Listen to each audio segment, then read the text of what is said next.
Total अभी तक 7 FIR हैं, जिनमें मौलाना तौकीर रजा का नाम प्रकाश में आया है। और हम लोग ये इन्वेस्टिगेशन में भी इसको पार्ट बनाएंगे कि जो लोग, जिन लोगों ने पहले दिन लेटर लिख के दिया था और ये आश्वासन दिया था कि कोई भी भीड़ इस्लामिया की तरफ नहीं आएगी, लोग शांतिपूर्ण तरीके से नमाज पढ़ के और वापस जाएंगे। उसके बाद उन्हीं लोगों ने उसको रात में 2 घंटे बाद अपने ग्रुप पे ये कह के उसको खारिज किया कि ये फर्जी हस्ताक्षर है, जबकि वो हस्ताक्षर उन्हीं 3 लोगों के थे जिन लोगों ने उस पर हस्ताक्षर किए हुए थे। क्या ये पूरा प्री प्लान था, आपको लगता है? इन्वेस्टिगेशन में अब तक क्या शामिल निकल के सामने आया है, और क्या बाहर के लोग भी बरेली में जो हिंसा हुई है उसमें शामिल?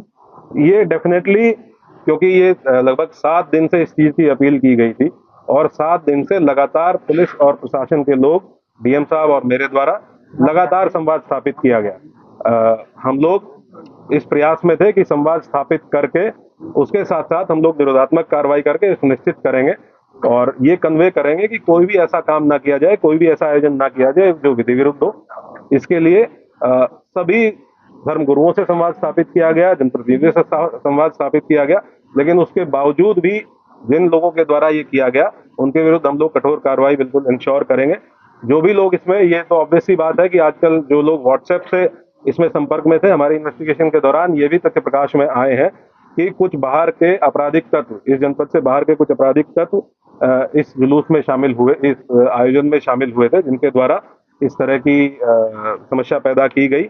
उनके बारे में भी हम अभी सूचना संकलन कर रहे हैं। ये भी ज्ञात हुआ है कि इसमें एक नदीम नाम का व्यक्ति ये लगातार फोन पे संपर्क में था और इससे व्हाट्सएप कॉल के माध्यम से लोगों की बात हो रही थी और इसके द्वारा भी वहाँ लोगों को उकसाया गया। हाँ, ये वही व्यक्ति है जिसके सिग्नेचर थे उस कागज पे जो पहले दिन अपील जारी की गई थी और ये अभी फरार है। पुलिस की टीम है। टोटल कितने लोगों के नाम दर्ज है, कितने अज्ञात है, कितने नाम दर्ज है? ये पूरा, क्योंकि हम लोगों ने टोटल 10 FIR दर्ज की है, तो उसमें अलग अलग जहाँ जहाँ घटना स्थल है, जहाँ जहाँ पे जो घटनाएं हुई है, उसमें अलग अलग लोग नामजद है। टोटल 7 FIR हैं, जिनमें इनका भूमिका पाई गई है। विधिक प्राविधान के अंतर्गत जो भी कार्रवाइयाँ पॉसिबल है वो सब कार्रवाइयाँ सभी के विरुद्ध इंश्योर की जाएंगी, सुनिश्चित की जाएंगी। मौलाना तौकीर रजा की पिछला इतिहास भी निकाला जाएगा, तमाम पहले हम लोग सभी अभियुक्तों का आपराधिक इतिहास निकालेंगे, पुराने मुकदमे ये देखेंगे कि उन पुरानों मुकदमे की वर्तमान में कोर्ट में क्या स्थिति है, ट्रायल में क्या स्थिति है और उनमें हम लोगों के स्तर से क्या और तेजी लाई जा सकती है, उसके बारे में भी काम किया।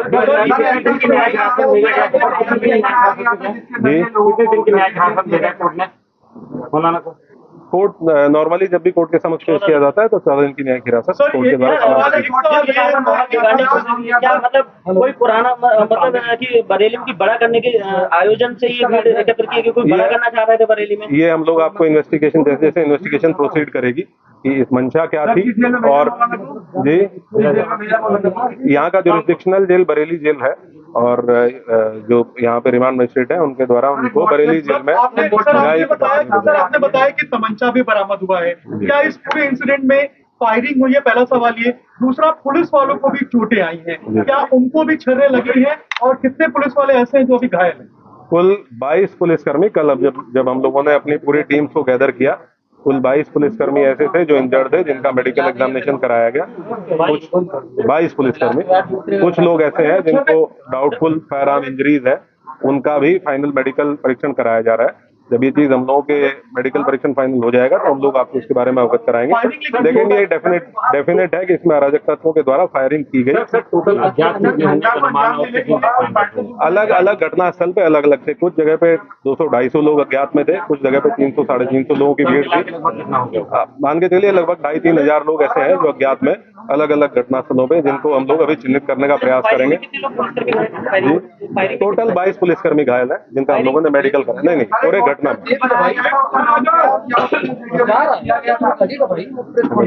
सर, ये टूलकिट का इस्तेमाल किया गया है क्या बरेली में हिंसा फैलाने के लिए? जिस व्हाट्सएप ग्रुप की आप बात कर रहे हैं, क्या सोशल मीडिया के जरिए प्रोपेगेंडा फैलाया गया था क्योंकि कानपुर की घटना का बरेली में बार बार जिक्र आ रहा था, जब हम भी बात कर रहे थे फिर कानपुर की घटना का।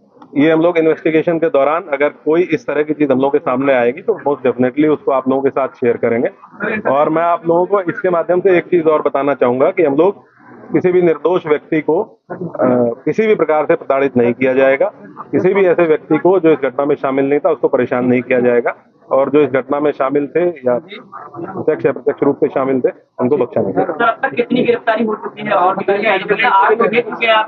अलावा और मैंने आपको बताया टोटल 39 लोग हैं जो हिरासत में लिए गए थे, 8 लोगों को जेल भेजा गया है। सर, इंटरनेट बैन की जो बात निकल के सामने आ रही है, क्या सोशल मीडिया वाले इंटरनेट बैन का प्लान है? नहीं, इस प्रकार की कोई चीज नहीं, इस प्रकार की। सर, यानी कि 31 लोगों की हिरासत में आपकी- थैंक यू।